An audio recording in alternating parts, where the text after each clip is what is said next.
Hi guys! Share ko lang sa inyo na bumili nga pala ang asawa ko halagang 1K na manika o Barbie. So ayan, madumi yan ako maglalaba.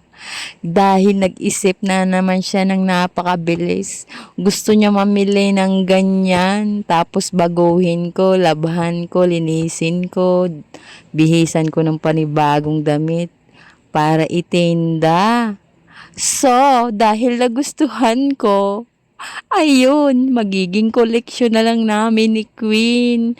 Pero ang hirap din talaga niya na ilang bisis mo yung ibabad, 3 bisis para malinis lang. So, ayan na nga, pinipilian ko kasi may malalaki at may maliliit. At diyan nga pala ay tinatanggalan ko nga muna ng mga damit para mas mabilis kapag binabad. Ayun, napakadami nga pala niyan. May nauna na nga pala akong nalabhan. Huli na nga lang yan. 4 na sako.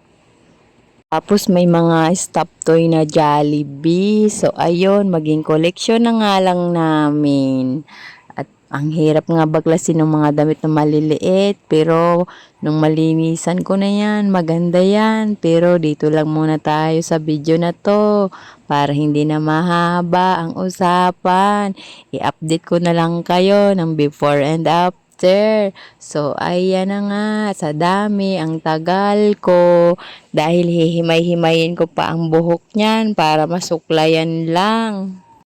Gusto ko lang sabihin na bago magtapos ang bidyong ito ay nagpapasalamat ako sa inyo ng marami dahil hindi pa rin kayo nagsasawang mag-abang at manood ng panibago kong vlog.